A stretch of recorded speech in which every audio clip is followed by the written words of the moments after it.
चलिए ध्यान दिया जाए। पिछले क्लास में अगर ध्यान दें तो पिछले क्लास में हम लोग पढ़े थे, उसको थोड़ा सा रिवाइज कर लें। देखो तो पिछले क्लास में हम बताए थे, अगर आपको ध्यान में हो, तो हम बताए थे कि अगर आपका एक बर्तन दिया हुआ है, इस बर्तन से एक स्केल लगा हुआ है, ठीक है, और इस बर्तन में आपका दो द्रव्य है, एक ए द्रव्य है और एक बी द्रव्य है। ए भी आपका द्रव्य अवस्था में है और जो बी है ये भी द्रव्य अवस्था में है, ठीक है। अब हम बोले थे कि ए भी द्रव्य है, बी भी द्रव्य है। अब इन दोनों द्रव्य के विलयन को अगर हम लोग गर्म करेंगे तो गर्म करने पर ए भी द्रव्य है, बी भी द्रव्य है, तो ए का भी भाप बनेगा, बनेगा कि नहीं बनेगा? ए का भी वाष्प बनेगा और बी का भी वाष्प बनेगा, दोनों का वाष्प बनेगा। अब इस नली के द्वारा बी का भी वाष्प इस स्केल पे जाएगा और ए का वाष्प भी इस स्केल पर जाएगा, जाएगा कि नहीं जाएगा? जाएगा। अब ये दोनों मिलकर इस स्केल पर प्रेशर लगाएंगे, धक्का लगाएंगे, तो ये स्केल जो है कुछ ऊपर जाएगा। मान लो यहाँ पर आ गया, ठीक, यहाँ पे मान लो 0 वैल्यू था, यहाँ मान लो 1 था, यहाँ 2 था, यहाँ 3 था, नहीं तो मान लो कि ए और बी का जो वाष्प है वो मिलकर प्रेशर लगा दिया। टोटल प्रेशर कितना मान लिए?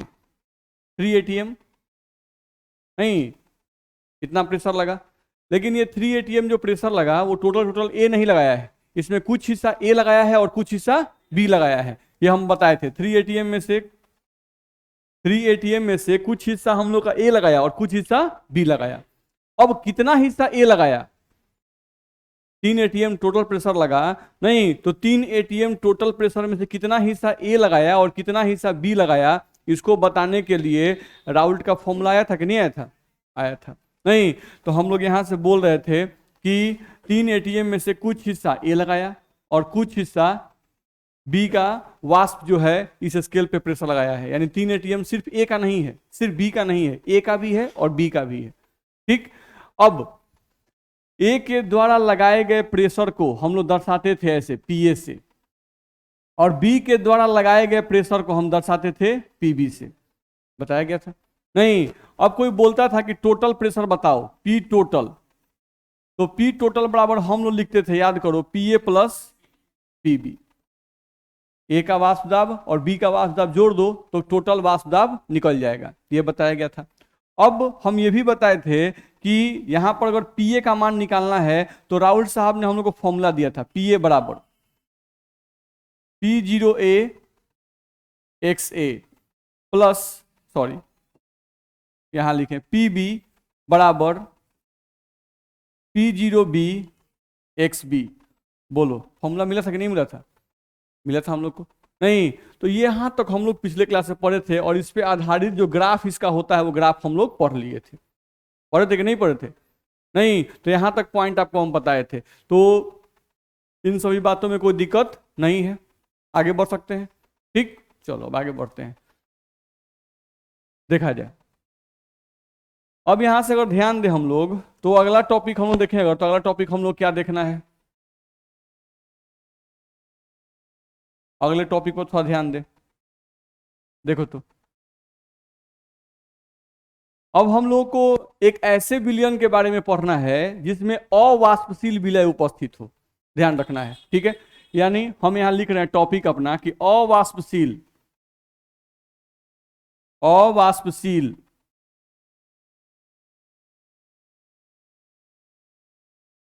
विलय रखने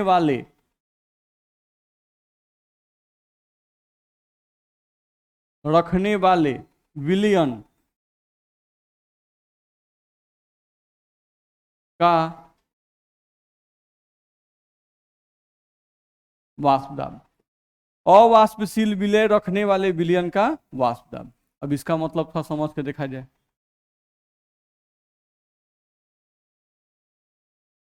चलो यहां से ध्यान दें।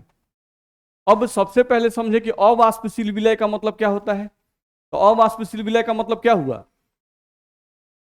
एक ऐसा विलय जो वाष्प में नहीं बदलता हो। नहीं, अवाष्पशील विलय अगर हम लिख रहे हैं, अवाष्पशील अगर हम लोग विलय लिख रहे हैं तो इसका मतलब सब लोग जानते हैं नहीं कि एक ऐसा पदार्थ जो वाष्प में परिवर्तित नहीं होता है, जो वाष्प में परिवर्तित नहीं होता है, ध्यान रखना है। जैसे एग्जाम्पल के लिए अगर देखा जाए तो मोस्ट कॉमन एग्जाम्पल हम लोग को यहाँ दिया जाता है चीनी। नहीं, चीनी वाष्प में नहीं डलता है। आप एक कटोरा में चीनी ले लीजिए और चीनी को गैस पे चढ़ा दीजिए तो क्या सब वेपर बना मिलता है क्या? नहीं, चीनी वाष्प में नहीं डलता है। सेम एज आपके एनसीईआरटी में एग्जाम्पल दिया है ग्लूकोज। नहीं, सेम एग्जाम्पल आपको दिया है यूरिया, ध्यान रखना है। तो ये सब कुछ ऐसे एग्जाम्पल हैं, चीनी, ग्लूकोज, यूरिया, आपका नमक, नहीं ईटीसी, ये सब कुछ ऐसे एग्जाम्पल हैं जो क्या है, अवाष्पशील विलय है, ये वाष्प का निर्माण नहीं करते हैं। ठीक, चलो अब हम देखते हैं यहां पर, थोड़ा ध्यान से देखो। यहां पर हम एक बर्तन लिए, फिर से इस बर्तन में स्केल लगा दिए।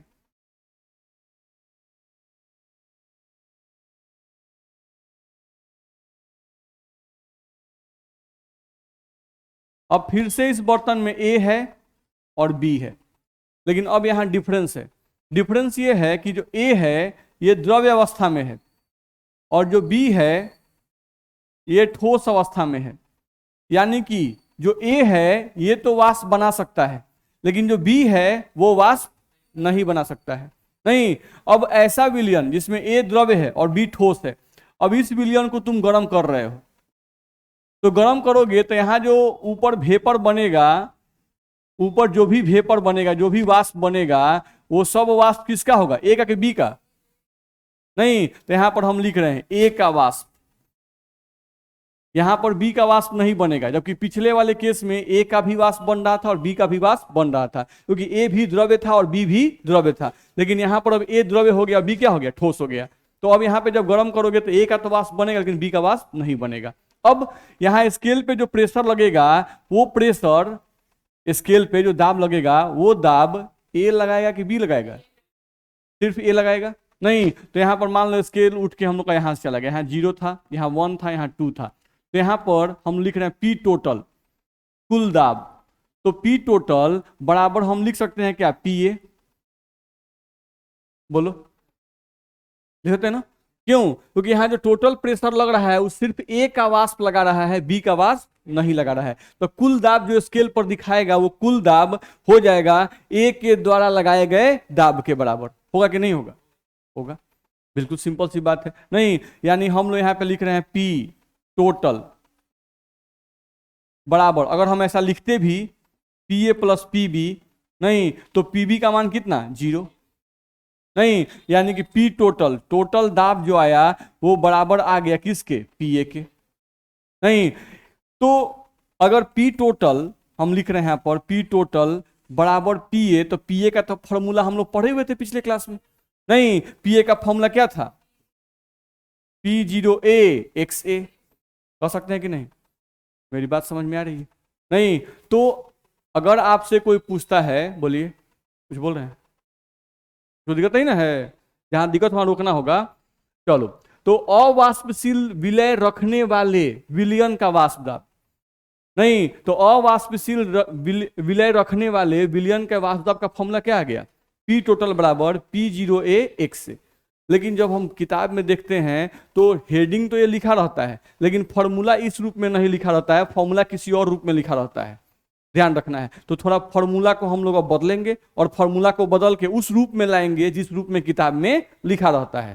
ठीक, चलो तो आगे बढ़ते हैं, इतना में दिक्कत नहीं ना किसी को? चलो, तो यहां से हम लोग आगे बढ़ते हैं।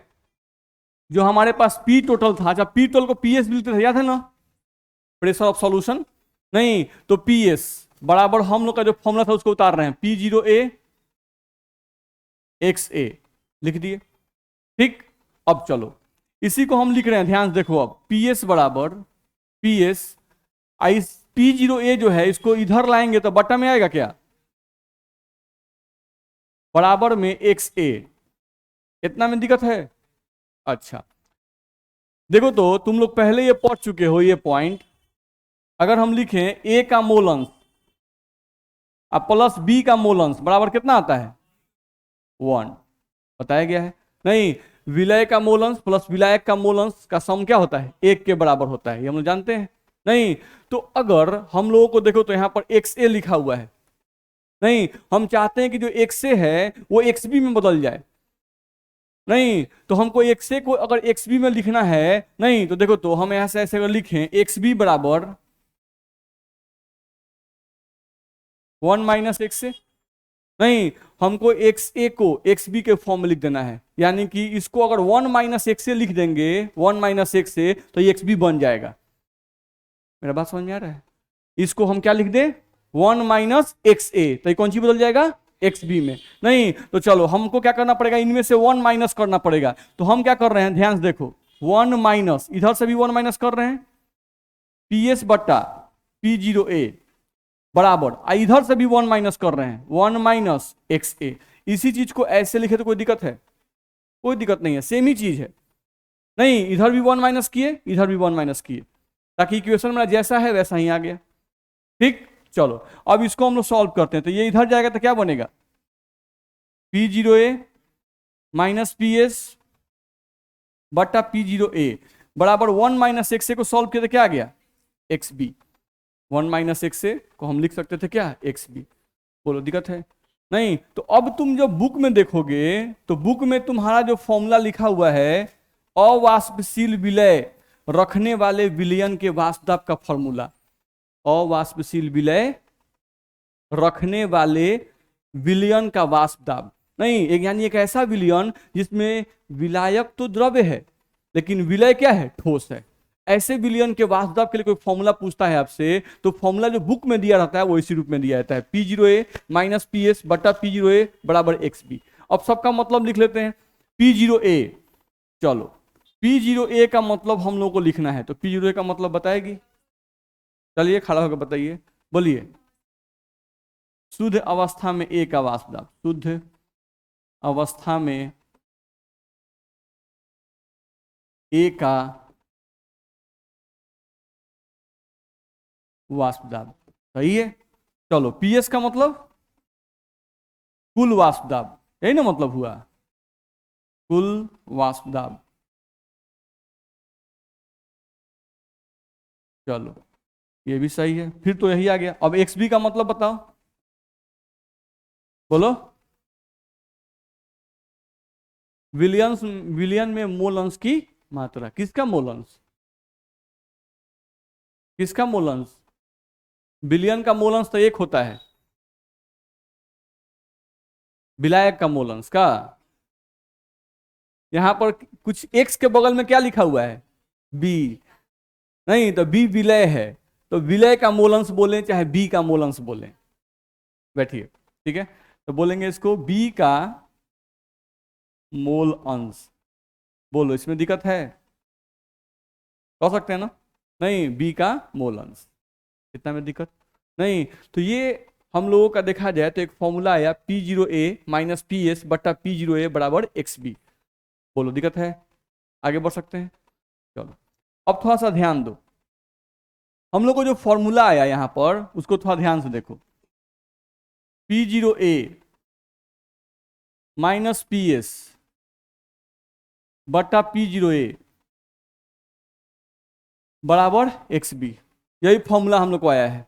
नहीं P0A माइनस PS बट्टा P0A नहीं बराबर XB, ये फॉर्मूला है, सबका मतलब हम लोग जानते हैं। ठीक अब चलो थोड़ा सा हमको जो चीज पूछे वो बताओ, तो जिससे पूछेंगे वही बताएंगे। यहां पर हम लोग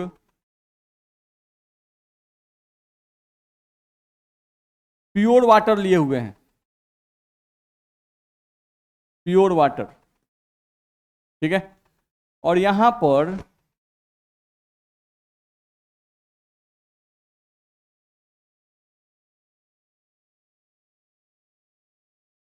ध्यान से देखोगे तो यहां पर हम लिए हुए हैं वाटर और प्लस में लिए हुए हैं शुगर यानी चीनी। ठीक है, हम इसको भी ताप दिए हैं 100 डिग्री सेल्सियस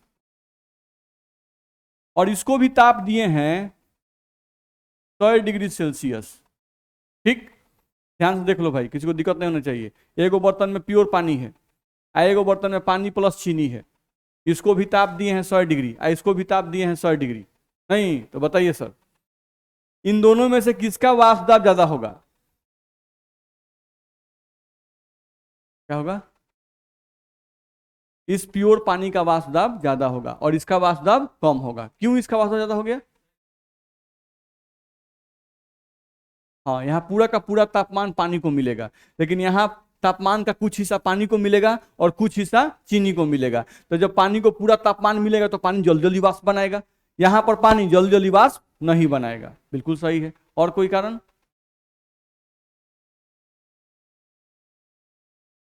हाँ, अवाष्पशील है। हाँ, तो उसे क्या हो जाएगा? तो पानी की मात्रा दोनों में बराबर है भाई। चीनी जो है वो पानी के रास्ते में बाधा उत्पन्न करेगा, नहीं, चीनी पानी को वाष्प में बदलने से रोकेगा। लेकिन यहाँ पर पानी को वाष्प में बदलने से रोकने वाला कोई है नहीं। बस मेरा ना, ठीक है, तो दोनों कारण स्पष्ट रूप से बताएंगे, दोनों समझाया गया है। तो यहाँ पर आप बोल रहे हैं कि यहाँ पर जो वाष्प बनेगा, नहीं, उसको आप बोल रहे हो कि यहाँ पर ज्यादा वाष्प बनेगा। ठीक है, यहाँ पर ज्यादा वाष्प बनेगा, सही है। और यहाँ पर जो वाष्प बनेगा, नहीं, वो कम बनेगा, कम वाष्प बनेगा। बोलो दिक्कत है? नहीं, ये पानी प्लस चीनी है यानी कि विलियन है, तो इसके वाष्प दाब कैसे दिखाएंगे? पीएस से। और ये प्योर पानी है तो इसको दिखाएंगे P0W, डब्ल्यू मतलब वाटर। दिक्कत है? नहीं। अब कोई पूछा तो आप बोले कि भाई सर P0W का मान ज्यादा होगा और PS का मान कम होगा। नहीं, शुद्ध द्रव्य का, शुद्ध पानी का वाष्प दाब ज्यादा होगा।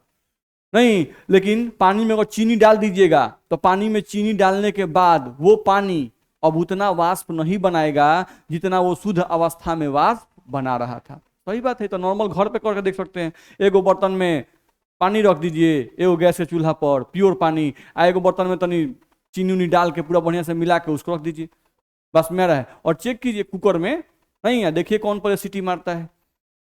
नहीं, तो जिसमें प्योर पानी रखे हैं वो पहले सीटी मारेगा, बस मेरा है। आज जिसमें पानी प्लस चीनी रखे हैं जिस कुकर में, वो जल्दी सीटी नहीं मारेगा, उसका भाप वेपर लेट से बनेगा। मेरी बात समझ में आ रही है ना? नहीं, तो यानी ये ज्यादा वाष्प बनाता है और जल्दी वाष्प बनाता है, ये कम वाष्प बनाता है और देर से वाष्प बनाता है। मेरी बात समझ में आ रही है? ठीक, अच्छा।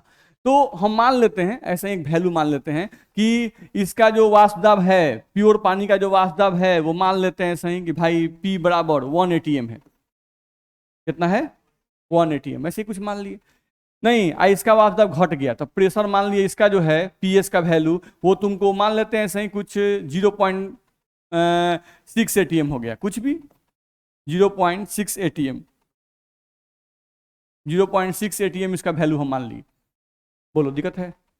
नहीं, इसका दाब ज्यादा, इसका दाब कम, जैसे जैसे चीनी की मात्रा बढ़ाते जाएंगे इसका वैल्यू क्या होगा? घटता जाएगा। ठीक, तो इसका दाब ज्यादा है 1 ATM, इसका दाब कम है। नहीं, चलो P0, शुद्ध वाले को P0 लिखते हैं। ठीक, अब कोई पूछे कि कितना से वाष्प दाब कम हो गया, वाष्प दाब कितना से कम हो गया, तो आप कहिएगा सर 1 में से 0.6 घटा दीजिए। तो 1 में से 0.6 घटा देंगे तो क्या हो जाएगा? 0.4। नहीं, तो 1 में से 0.4, 1 में से 0.6 घटा दें, यानी हम कर क्या रहे हैं? P0 माइनस PS करेंगे, यही ना करेंगे? नहीं, तो ये जो हम लिख रहे हैं P0 माइनस PS, इसको किताब में क्या लिखता है कि P0 माइनस PS जो है ये तुम्हारा है वाष्प दाब का अवनमन। इसको क्या बोलता है? वाष्प दाब का अवनमन। ध्यान रखना है, यानी P0 माइनस PS अगर कहीं लिखा हुआ है, नहीं, तो इसका मतलब हुआ वाष्प दाब का अवनमन। तो अवनमन का मतलब क्या? कितना से घट गया। अवनमन, नमन का मतलब क्या था? झुक जाना, घट जाना। नहीं, ध्यान रखना है, ठीक है। तो P0 का वैल्यू था 1 ATM, अब PS का वैल्यू था 0.6, नहीं तो P0 माइनस PS किए तो मालूम चला कि वाष्प दाब कितना से घट गया, पहले था 1 और चीनी डालने के बाद हो गया 0.6, तो वाष्प दाब अवनमित हो गया, घट गया कितना से भाई, तो हम निकाल सकते हैं इस तरह से P0 माइनस PS। इसमें दिक्कत है नहीं, तो ध्यान से आए, हम लोग क्या पढ़ रहे थे, हम लोग का टॉपिक क्या था, अवाष्पशील विलय, अवाष्पशील विलय रखने वाले, अवाष्पशील विलय रखने वाले विलयन का वाष्प दाब, नहीं तो अवाष्पशील विलय रखने वाले विलयन का वाष्प दाब जो आप लोग पढ़ रहे थे, उसमें जो फॉर्मूला हम लोग साबित किए हैं, उस फॉर्मूला में देखिए कि जो ये ऊपर वाला भाग है, इस ऊपर वाले भाग को क्या हम लोग वाष्प दाब का अनुमान कर सकते हैं,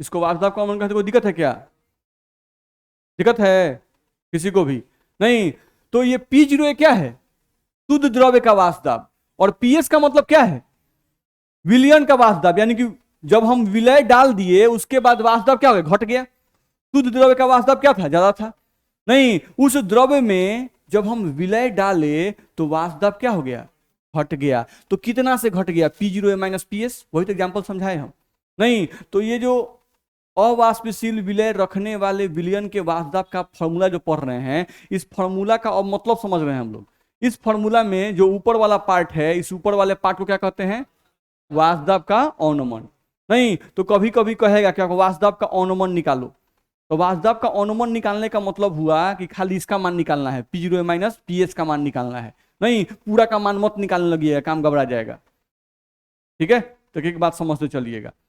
अब आइए, पहला बात समझ गए, अब ध्यान समझो कि जैसे मान लो आपका परीक्षा होता है 100 नंबर का, नहीं 100 नंबर में किसी बच्चे को, 100 नंबर में किसी बच्चे को मान लो कि 60 नंबर आया, तो अगर 60 नंबर आया तो हम कैसे लिखते हैं उसको, 60/100, किसी को 80 नंबर आया तो कैसे लिखते हैं, 80/100, किसी को 70 नंबर आया 70/100, यही ना करते हैं भाई, अच्छा यानी हम कहें कि 100 के सापेक्ष में उसको 60 आया, 100 के सापेक्ष में इसको 80 आया, 100 के सापेक्ष में इसको कितना आया, 70 आया, दिक्कत है, अच्छा इस फॉर्मूला को ध्यान से देखिए, इस फॉर्मूला को ध्यान से देखिएगा, तो ऊपर वाला भाग जो है ये बताता है वाष्प दाब का अनुमान, नहीं आई वाष्प दाब के अनुमान को डिवाइड किया गया है, नहीं बट्टा रखा गया है क्या, P0A, इस P0A को क्या कहते हैं आप, शुद्ध द्रव्य का, शुद्ध द्रव्य का वाष्प दाब, शुद्ध द्रव्य का वाष्प दाब, यही आप कहते हैं, दिक्कत है, ठीक, अब हम लोग कहता है क्या है कि ध्यान सुनिए, शुद्ध द्रव्य के वाष्प दाब के सापेक्ष में, ध्यान दीजिएगा 100 के सापेक्ष में 80 आया है, वैसे ही हम पढ़ रहे हैं, देखिए शुद्ध द्रव्य के वाष्प दाब के सापेक्ष में, शुद्ध द्रव्य के वाष्प दाब के सापेक्ष में यदि यदि वाष्प दाब का अनुमान ज्ञात किया जाए, शुद्ध द्रव्य के वाष्प दाब के सापेक्ष में यदि वाष्प दाब का अनुमान ज्ञात किया जाए तो उसे वाष्प दाब का आपेक्षिक अनुमान कहते हैं, ठीक, हम लिख रहे हैं ध्यान से देखिए, हम कह रहे हैं कि शुद्ध द्रव्य के सापेक्ष में, शुद्ध द्रव्य के वाष्प दाब, शुद्ध द्रव्य के वाष्प दाब के सापेक्ष में यदि वाष्प दाब का अनुमान ज्ञात किया जाए, यदि वाष्प दाब का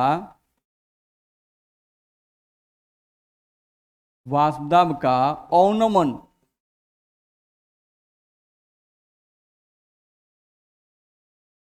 ज्ञात किया जाए तो उसे वाष्प दाब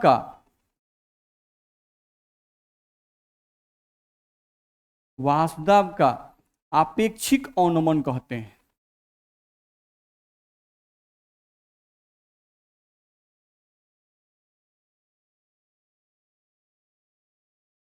वाष्प दाब का आपेक्षिक अनुमान कहते हैं, यानी कि मेरे कहने का मतलब ये है, ध्यान समझिए, मेरे कहने का सेंस ये है कि यहाँ जो फॉर्मूला आप ये लिख रहे हैं P0A माइनस पी एस बट्टा P0A, ये जो फॉर्मूला है आपका, ये फॉर्मूला कोई पूछे कि इस पूरे फॉर्मूला को क्या कहेंगे, तो इस पूरे फॉर्मूला को कहेंगे वाष्पदाब का आपेक्षिक अवनमन।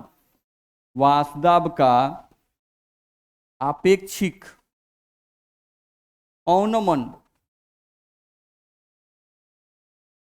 ध्यान रखना है, क्या कहेंगे इसको, वाष्पदाब का आपेक्षिक अवनमन। इंग्लिश में कहें तो इंग्लिश में लिखा रहता है relative lowering of vapour pressure.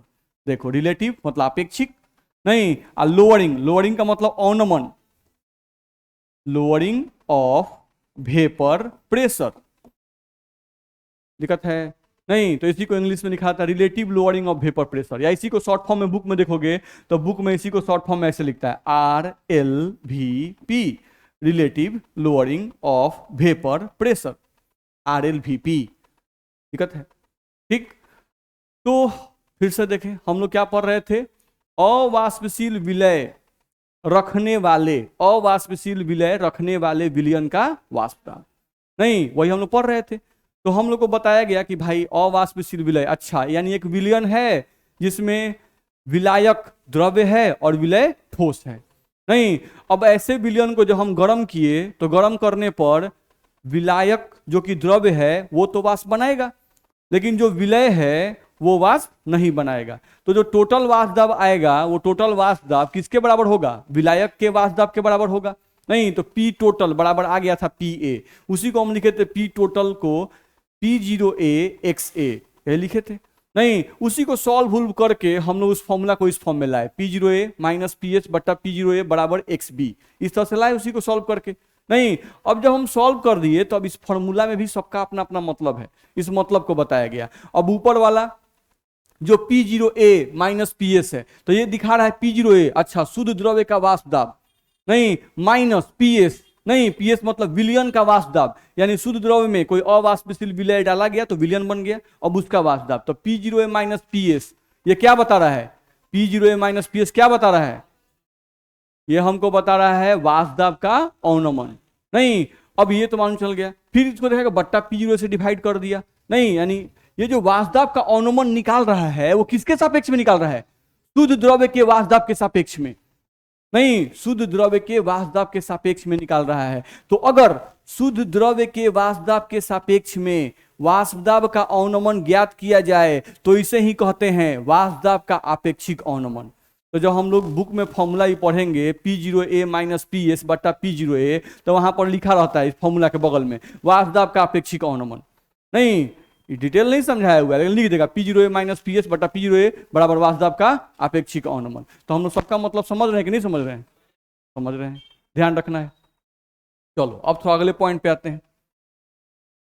हम लोग को जो फॉर्मूला आया यहां से P0A माइनस PS बटा P0A, ठीक है, बराबर X विलय, यही ना आया, XB का मतलब क्या है, X विलय, इसका मतलब क्या है X विलय, हेलो,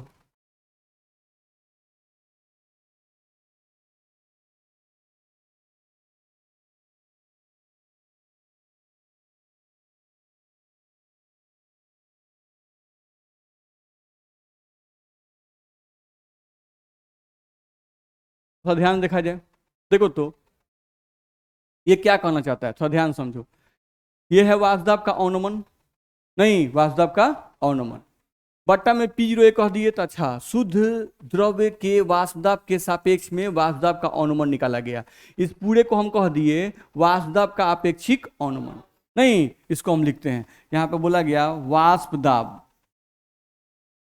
का आपेक्षिक अवनमन, इसी चीज को कहा गया वाष्प दाब का आपेक्षिक अवनमन।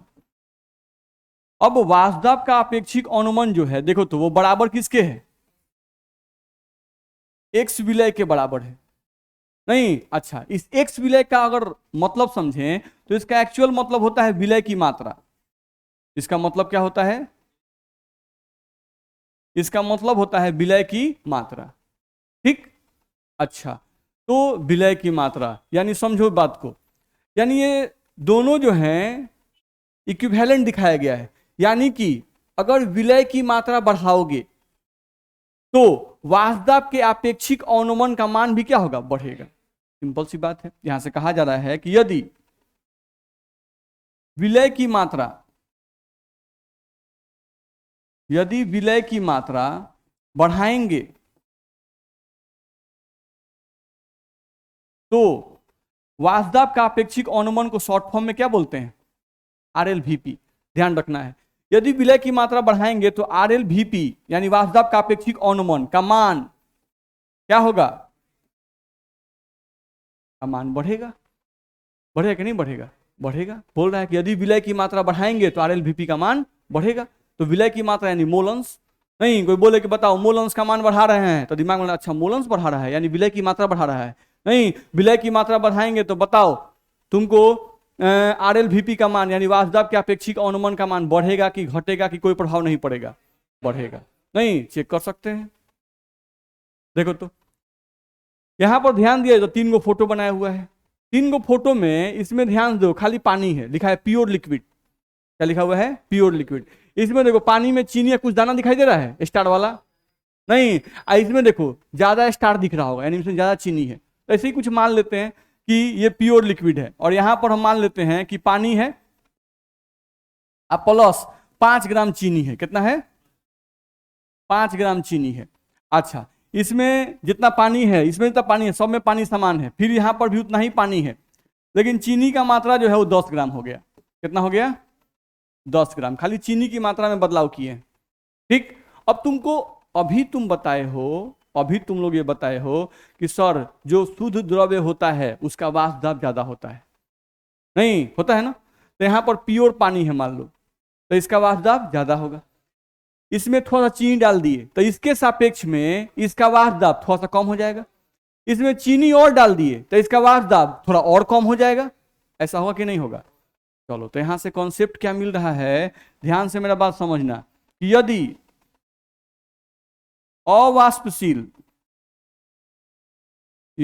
अवाष्पशील विलय की मात्रा बढ़ाएंगे, विलय की मात्रा बढ़ाएंगे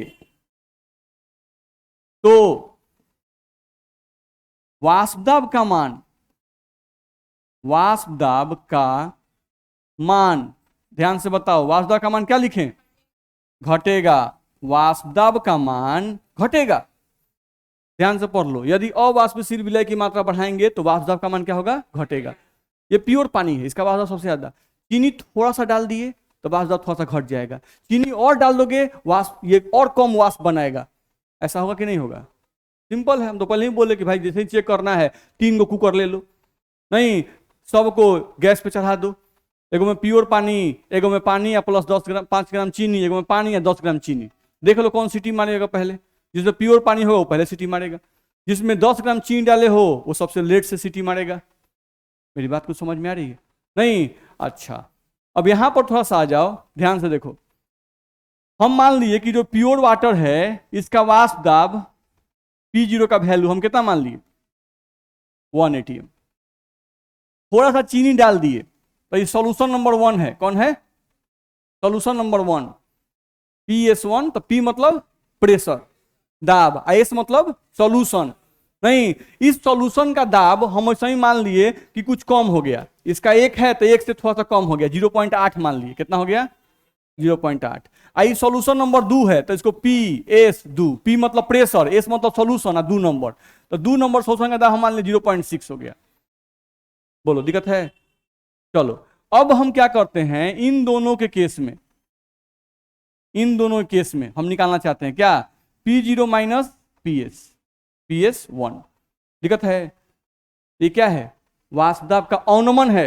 ये क्या है, वाष्पदाब का अवनमन। ये अपेक्षिक अवनमन नहीं है, वाष्पदाब का अवनमन है।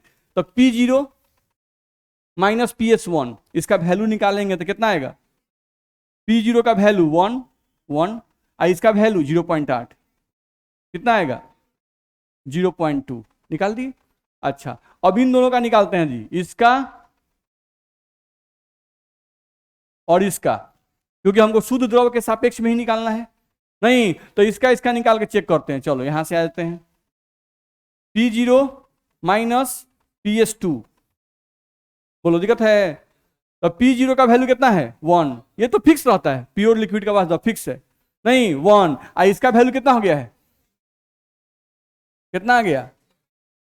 अच्छा, अब ध्यान से मेरे बात सुनो, हम यहाँ क्या लिखे हैं, यदि अवाष्पशील विलय की मात्रा बढ़ाएंगे तो वाष्प दाब का मान घटेगा। वाष्प दाब का मान तो घट रहा है, सही बात है, इसका 1 था, इसका 0.8 हुआ, इसका 0.6 हो गया, घट रहा है। नहीं तो अगर अवाष्पशील विलय मिलाओगे तो वाष्प दाब का मान घटेगा, वाष्प दाब का मान घटेगा, लेकिन वाष्प दाब के अवनमन का मान बढ़ेगा। वाष्प दाब के अवनमन का मान चेक करो, पहले 0.2 था, हाँ, फिर चीनी और बढ़ा दिए तो कितना आ गया? 0.4। चीनी और बढ़ाओगे और बढ़ जाएगा। नहीं तो इसमें ऑब्जेक्टिव में बच्चा कंफ्यूज हो जाता है। नहीं, विलय की मात्रा बढ़ा दिए, अवाष्पशील विलय की मात्रा बढ़ा दिए तो बताओ, नहीं उसमें दे देगा वाष्प दाब का मान बढ़ेगा, लिखेगा। सोचो क्या हम बोल रहे हैं, अवाष्पशील विलय मिला दिए, नहीं तो वाष्प दाब का मान बढ़ेगा, लिख दिया। फिर लिख रहा है वाष्प दाब के अवनमन का मान बढ़ेगा, वाष्प दाब के अवनमन का मान बढ़ेगा। दोनों गलत है, दोनों सही है, बस एक सही है, वाष्प दाब के अवनमन का मान बढ़ेगा। तो यही सब केयर करना है, ध्यान रखना है। तो यहां से हम लोग को समझ में आ गया कि यदि अवाष्पशील विलय की मात्रा बढ़ाएंगे तो वाष्प दाब का मान घटेगा, लेकिन वाष्प दाब के अवनमन का मान, वाष्प दाब के अवनमन का मान, अवनमन का मान बढ़ेगा। बोलो दिक्कत है? अच्छा, ये बताओ, यहां से हम निकाले थे P0 माइनस PS1, अब हम फिर से निकाल रहे हैं P0 माइनस PS1 अब बट्टा में P0। ये क्या है? वाष्प दाब का अपेक्षिक अवनमन, RLVP है। नहीं तो इसका मान तो तुम निकाल चुके हो 0.2, अब बट्टा में कितना? 1 रख दिए। नहीं चलो इसको निकालते हैं, P0 माइनस PS2 अब बट्टा में P0 बराबर, इसका वैल्यू निकाल चुके हो, बट्टा में 1।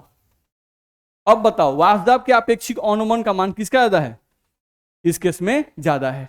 नहीं तो इसका मतलब हुआ, इसका मतलब ये हुआ कि अगर हम अवाष्पशील विलय की मात्रा बढ़ाते जाते हैं तो वाष्प दाब का मान घटता है, लेकिन वाष्प दाब के अवनमन का मान और वाष्प दाब के अपेक्षिक अवनमन का मान दोनों ही क्या होता है? बढ़ता है। समझ में आ रहा है? नहीं तो ये केयर करना होगा। तो हम लिखे यदि अवाष्पशील विलय की मात्रा बढ़ाएंगे तो वाष्प दाब का मान घटेगा, लेकिन वाष्प दाब के अवनमन का मान नहीं, तथा यहीं पे हम ऐड कर देते,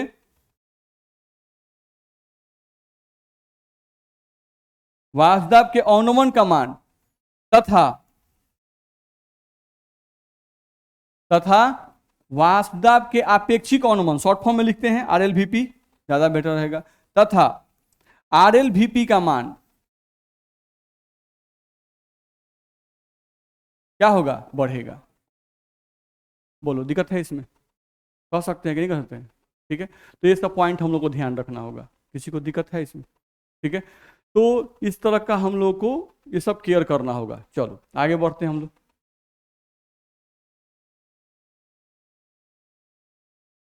देखो तो अब जैसे कुछ क्वेश्चंस दिया हुआ है, नहीं ये आपके एनसीईआरटी में कुछ क्वेश्चंस दिए गए हैं, उन क्वेश्चंस को हम लोग देख रहे हैं। जैसे पहला क्वेश्चन एक कुछ इस टाइप का दिया हुआ है, तो बना के थोड़ा देखते हैं क्या लिख रहा है। शुद्ध बेंजीन का वाष्प दाब 639.7 mm, ठीक है, शुद्ध बेंजीन का वाष्प दाब कितना दिया है? 639.7 mm है, तथा अवाष्पशील विलय रखने वाले विलयन का वाष्प दाब 631.9 mm है। तो विलय का मोल अंश तथा मोललता ज्ञात करें। देखो बहुत सिंपल क्वेश्चन है। पहला काम होता है कि जो दिया है उसको लिख दो। क्या दिया हुआ है? शुद्ध बेंजीन, अच्छा शुद्ध लगा दिया, शुद्ध बेंजीन नहीं यानी P0, कौन सी का मान दे दिया? P0। तो हम यहाँ लिख रहे हैं, देखो P0, यहाँ पर क्या लिख रहे हैं? बेंजीन। किसका है? बेंजीन का। शुद्ध बेंजीन का वाष्प दाब दिया है भाई, कितना दिया है? 639.7 लिख दिए। अब बोल रहा है तथा अवाष्पशील विलय रखने वाले विलयन का वाष्प दाब। अच्छा, यानी बेंजीन को बर्तन में लिया गया है, नहीं उसका वाष्प दाब बता दिया शुद्ध बेंजीन का। अब उसमें क्या डाल दिया, अवाष्पशील विलय डाल दिया। तो बताओ बेंजीन में जब अवाष्पशील विलय डाल देगा तो बेंजीन का वाष्प दाब पहले से बढ़ जाएगा घट जाएगा, घट जाएगा, तो जरूर मान कम देगा।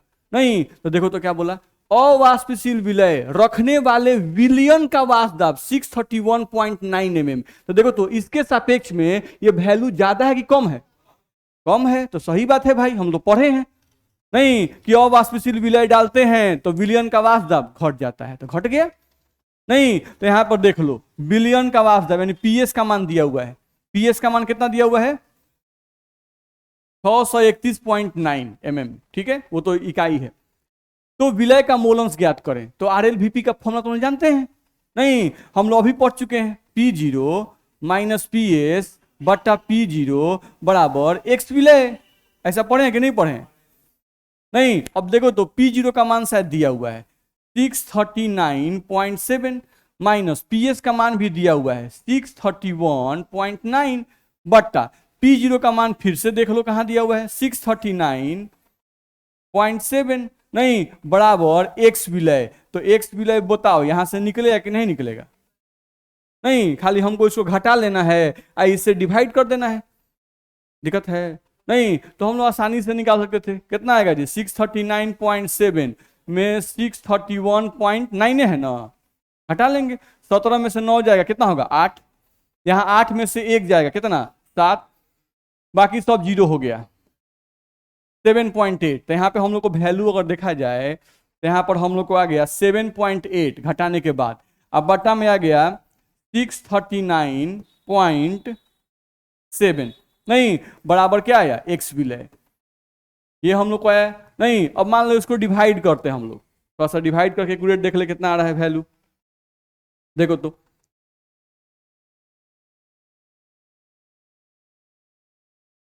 7.8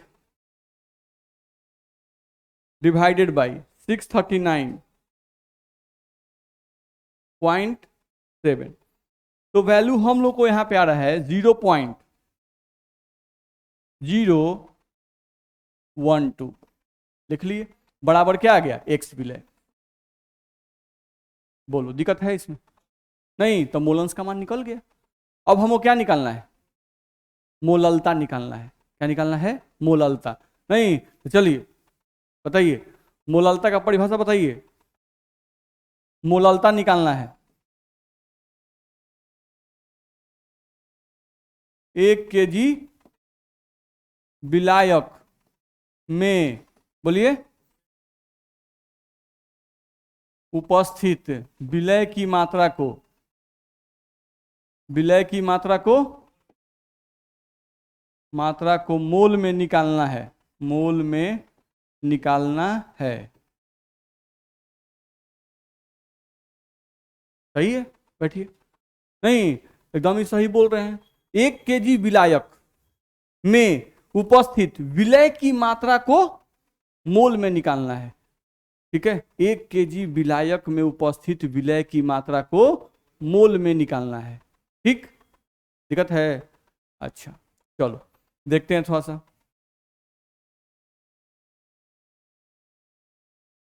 यानी विलायक जो होना चाहिए बराबर 1 kg, विलायक कितना होना चाहिए 1 kg, विलायक कितना होना चाहिए 1 kg। यहां विलायक है कौन? बेंजीन। विलायक दिया हुआ है, क्या दिया हुआ है? नहीं दिया हुआ है क्या? विलायक बेंजीन दिया है। अच्छा बेंजीन का फॉर्मूला क्या होता है? C6H6, ठीक है, जो लोग नहीं जानते हो याद कर लेंगे भाई, बेंजीन का फॉर्मूला होता है C6H6। नहीं अच्छा ये बताइए कि एगो कार्बन का भार कितना होता है 12, तो यहाँ कार्बन कय गो है 6 गो, तो 12 छक 72, 72 6 78, हाइड्रोजन का भार 1 होता है, नहीं तो एगो हाइड्रोजन का भार 1, तो 6 हाइड्रोजन का भार 6, तो 72 6 कितना 78, यानी बेंजीन का भार हम लिख दिए 78। अच्छा ऐसा देखो तो हम ऐसा लिखे क्या, अगर हम लिखते हैं 78 ग्राम बेंजीन C6H6, तो 78 ग्राम बेंजीन बराबर 1 मोल लिखे तो किसी को दिक्कत है क्या? बोलो भाई, दिक्कत है? 78 ग्राम बेंजीन बराबर 1 मोल, ठीक है। तो इसलिए अगर हम बोले कि 1 ग्राम बेंजीन बराबर कितना मोल, 1/78 मोल। अच्छा, तो इसलिए अगर देखा जाए तो विलायक हम लोग कितना है, 1 केजी। तो 1 केजी का मतलब कितना ग्राम, 1000 ग्राम। तो 1000 ग्राम बेंजीन बराबर कितना मोल होगा, 1/78 गुना में कितना, 1000 मोल। कितना होगा, मोल। बोलो, इतना में दिक्कत है नहीं? अच्छा, 1000 में 78 डिवाइड कर लेते,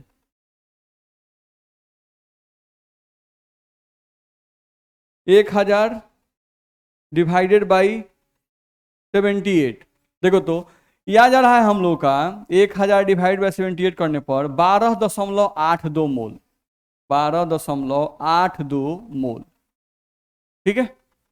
अब देखो इसको याद कर जाना, ये बार बार नहीं निकालेंगे। जैसे 1 केजी पानी बराबर हम कहे थे याद करने के लिए, 1 केजी पानी बराबर कितना मोल होता है, 55.5 मोल। तो एकदम याद कर जाना है, क्योंकि ये दो विलायक जो है ना ये बार बार आएगा, बेंजीन और जल। नहीं, तब जल के लिए आपको याद करना था, हम पहले ही कहते याद कर दीजिएगा कि 1 केजी पानी बराबर 55.5 मोल होता है। ऐसा ही 1 केजी बेंजीन बराबर भी कम से कम, यही दो याद करना है, ज्यादा नहीं, पानी वाला और बेंजीन वाला। नहीं तो 1 केजी पानी बराबर 55.5 मोल, एकदम याद कर जाइए। वैसे 1 केजी बेंजीन अगर कहीं दिया रहे तो 12.82 मोल, या कम से कम 13 मोल याद कर जाइए। 12.8 क्या बन सकते हैं, 13। नहीं तो इतना हम लोग याद कर लेंगे। बोलो, दिक्कत है इसमें? ठीक, चलो अब हमको समझ में आ गया कि मोललता निकालना है तो मोललता के लिए विलायक जो चाहिए वो कितना चाहिए, 1 केजी। नहीं, विलायक कौन था, बेंजीन। तो बेंजीन के 1 केजी को हम क्या कर दिए, मोल में बदल दिए। नहीं, इतना में दिक्कत।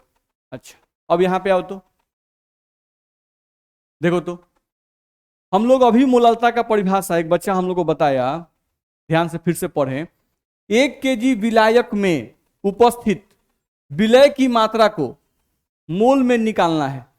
नहीं, 1 केजी विलायक में उपस्थित विलय की मात्रा को मोल में निकालना है तो हम लोग का मोललता निकल जाएगा, ठीक है। यानी हमको मोललता का मेन मतलब क्या है, विलय की मात्रा मोल में, यही निकालना है जी। चलो अब देखो तो यहां आते हैं, मोल अंश एक्स विलय, एक्स विलय का मान हम निकाल चुके हैं, पीछे निकाल चुके हैं ना। एक्स विलय का मान कहीं निकाले थे 0.012। नहीं तो ये मान बहुत ज्यादा है कि बहुत कम है, बहुत कम है।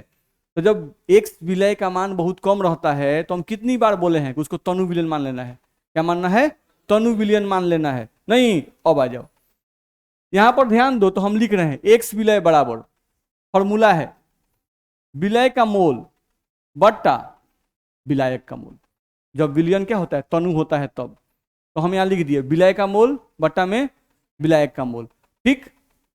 हमको क्या निकालना है, फिर से आए, मोललता। क्या निकालना है, मोललता, यानी क्या निकालना है, विलय का मोल। क्या निकालना है, विलय का मोल। कितना में, 1 केजी विलायक में। तो 1 केजी विलायक का मतलब 12.82 मोल। नहीं तो हम देखो तो हम इस एक्स विलय का मान निकाल चुके हैं 0.012 बराबर इस एन का मान यानी विलय का मोल हमको निकालना है, बट्टा विलायक का मोल कितना रखे, 1 केजी विलायक का मतलब कितना मोल, 12.82 मोल रखें।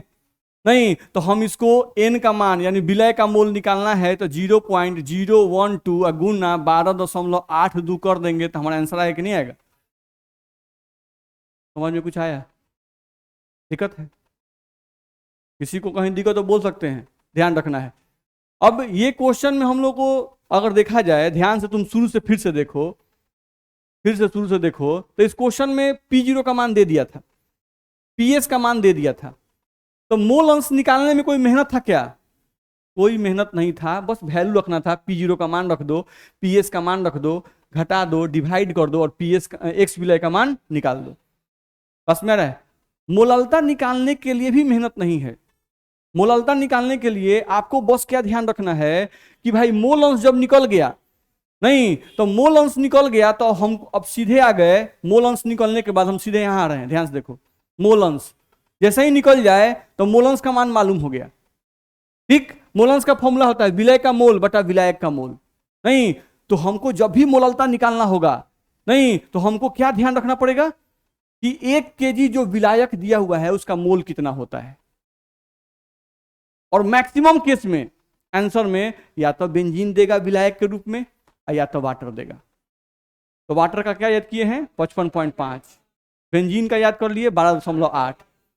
बस मेरा ना, नहीं तो हम सीधे यहां पर जब मोल अंश हमको मालूम चल गया, जब हमको मोल अंश मालूम चल गया तो हमको विलय का मोल निकालना है, क्योंकि मोललता का मतलब विलय का मोल 1 kg विलायक में, तो विलय का मोल हमको निकालना है, एन का मान निकालना है। और विलायक का मोल हमको पता है 1 kg पता है, तो 1 kg को हम मोल में बदल चुके हैं 12.82। हम रख दिए, रख के सॉल्व किए, आगे हमारा। दिक्कत है किसी को? तो इस टाइप का सेम क्वेश्चन है तो बनेगा कि नहीं बनेगा? बनेगा। तो देखे बनता है कि नहीं।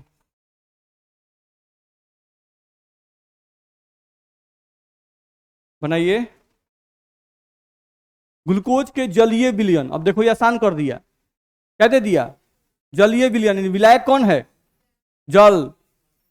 तो ग्लूकोज के जलीय विलयन का वाष्प दाब यानी विलयन का वाष्प दाब दे दिया, पीएस का मान दे दिया 750। और शुद्ध जल यानी P0 का मान कितना? 760।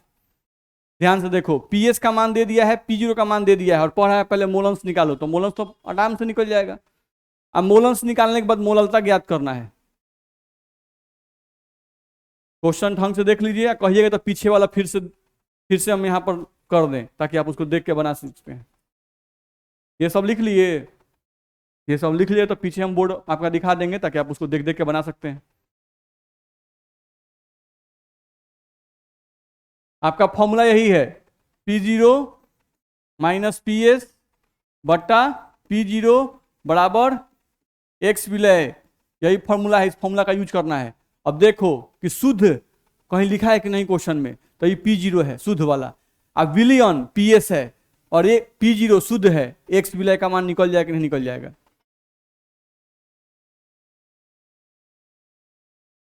कैलकुलेशन के लिए आप मोबाइल यूज कर सकते हैं, कोई दिक्कत नहीं है।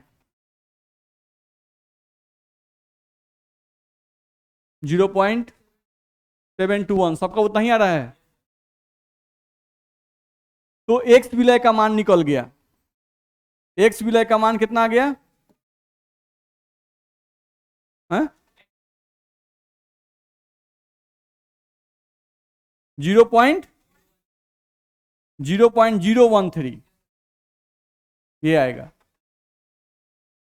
मोललता आपको आया है 0.721 यही ना? देख लीजिए कहीं भारी तो नहीं है, बिल्कुल सिंपल क्वेश्चन है। तो इसमें क्या करना था हम लोग को? सिंपल है, फॉर्मूला हमारे सामने था, जो लोग बनाए ठीक, जो नहीं बनाए। ये क्या चीज का मान है? पीएस का। क्वेश्चन में पीएस का मान दिया है कितना? 750 mm, रख दिए। P0 का मान 760। फॉर्मूला है P0 माइनस PS बटा P0 बराबर एक्स विलय, यही फॉर्मूला हम बोले यूज करना है। P0 का मान सभी लोग रखे होंगे 760 माइनस PS का मान 750 बट्टा में 760 बराबर एक्स विलय। नहीं तो ये आ गया 10 बट्टा में कितना? 760 बराबर में क्या आ गया? एक्स विलय। अब यहां से इसी को डिवाइड किया है बच्चा सब, तो आया है 0.013। ये क्या जी का मान निकल गया? एक्स विलय का मान निकल गया। अब जब एक्स विलय का मान निकल गया तो अभी हम लोग फॉर्मूला सीख चुके हैं कि एक्स विलय बराबर स्मॉल n बट्टा कैपिटल N। अब एक्स विलय का मान हमको पता है 0.013, तो 0.013 रख दिए। ये विलय का मोल निकालना है बट्टा विलायक का मोल, तो विलायक जल है, तो 1 kg जल को जैसे ही मोल में बदलते हैं, 1 kg जल मोल में बदलने पर बदल जाता है 55.5 मोल। डायरेक्टली हो गया। अब यहां से n का मान निकालना है भाई, तो सीधे 0.013 मल्टीप्लाइड बाई 55.5 कर देंगे, हमारा बन जाएगा। नहीं, जिसको सॉल्व करके भी आप लोग बता चुके हैं 0.7215 जो भी। क्या दिक्कत है? तो इस टाइप क्वेश्चन आता है, हम लोग बना सकते हैं। आगे बढ़ सकते हैं। किसी को कहीं दिक्कत हो भाई पूछते चलेंगे, किसी को कहीं अगर नहीं समझ में आ रहा हो तो पूछते चलेंगे, ध्यान रखना है। अब इसमें उन्हीं बच्चों को थोड़ा सा दिक्कत हो सकता है जो लोग क्लास पहले नहीं किए हैं, लेकिन जो लोग क्लास रेगुलर कर रहे हैं उनको समझ में आ रहा होगा। कोई दिक्कत? चलो इस क्वेश्चन को ट्राई करो तो थोड़ा।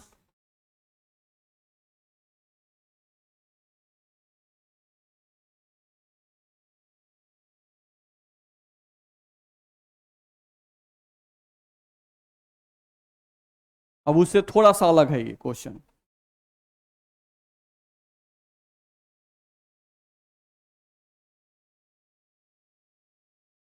अब देखो यहाँ पर P0 का मान दिया हुआ है, शुद्ध बेंजीन का वास्तव दिया हुआ है, कितना दिया है? 640। नहीं तो P0 का मान हमारा हो गया। फिर खोजो कहीं PS का मान दिया हुआ है क्या? बिलियन का वास्तव कहीं दिया हुआ है, कितना दिया है? 600। तो P0 माइनस PS बटा P0, तो पहला तो काम हो गया। क्या निकल जाएगा? एक्स विलय। क्या निकल गया? एक्स विलय हमारा निकल गया। तो पहले वो काम कर लो, एक्स विलय का मान तो निकालो। पहला काम एक्स विलय का मान निकालो, कितना आता है? P0 का मान क्वेश्चन में दिया हुआ है, PS का मान क्वेश्चन में दिया हुआ है। नहीं, उसकी मदद से तुम एक्स विलय का मान निकाल सकते हो। हमको बताओ कि एक्स विलय का मान कितना आया। बोलो 0 एक्स विलय का मान आप लोग सॉल्व करके हमको बता दिए, कितना? 0.06। मान लो इतना ही हम लेते हैं, इतना ही ना आया? ठीक। अच्छा, अभी हम लोग जस्ट देख रहे थे एक्स विलय का एक फॉर्मूला, ये वाला स्मॉल एन बटा कैपिटल एन। अच्छा देखें कि नहीं देखें? नहीं देखें क्या? देखें। अच्छा, ये जो स्मॉल एन है, इस स्मॉल एन को याद है? W1 बटा M1 लिखते थे। विलय का मोल का मतलब होता है विलय का दिया हुआ भार बटा विलय का अनुभार। नहीं, बट्टा।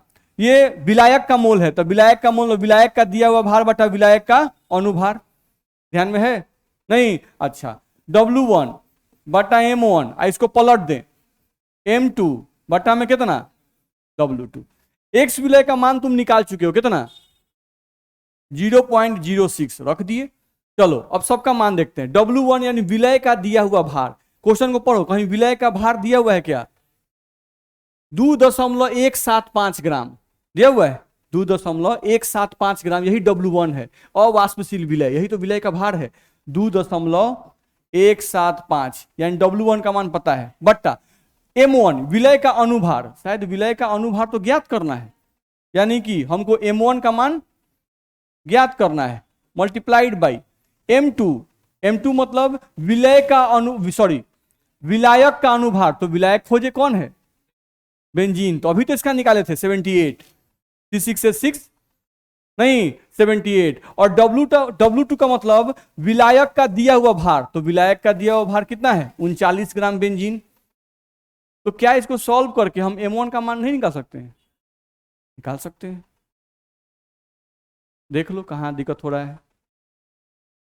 जहां पर नहीं समझ में आ रहा, पूछो कहाँ दिक्कत हो रहा है सर। P0 माइनस PS बटा P0 से तुम मोलंस का मान निकाल लिए। नहीं, जब मोलंस निकल गया अब तुम सोचो कि भाई हमको क्वेश्चन में अब क्या क्या दिया हुआ है। नहीं, मोलंस का फॉर्मूला हमारे पास यही है। नहीं, मोल कहीं दिख नहीं रहा है, भार भार दिख रहा है, तो भार के रूप में मोलंस को बदलो। तो भार के रूप में बदलना बताया गया है। विलय का मोल बटा विलायक का मोल को बदलो। विलय का मोल का फॉर्मूला होता है विलय का दिया हुआ भार बटा विलय का अनुभार, बट्टा विलायक का मोल को विलायक का दिया हुआ भार बटा विलायक का अनुभार। सॉल्व करो, सबका वैल्यू पुट करो, यही तो निकालना है। विलय का अनुभार निकल गया। कुछ समझ में आ रहा है? मतलब बना देने पर भी समझ में आना चाहिए, मेरी बात समझ रहे हैं ना? जैसे इसमें गड़बड़ नहीं है कि हमसे क्वेश्चन कुछ दूर बना उसके बाद नहीं बन रहा, इसमें कोई गलती नहीं है। गलती इसमें है कि अगर हम आपको समझा दिए, बना दिया, और उसके बावजूद भी आपको समझ में नहीं आ रहा है, तो इसका मतलब कि आपका गाड़ी ट्रैक पर नहीं है। बस में है ना? कैसा हूं उसको उठा के ताकत लगा के उसको ट्रैक पर चढ़ाइए, और ना तो कहीं और ही रास्ता धर लेगा वो। ध्यान रखिए, इसलिए गाड़ी को ट्रैक पर रखना बड़ा जरूरी है।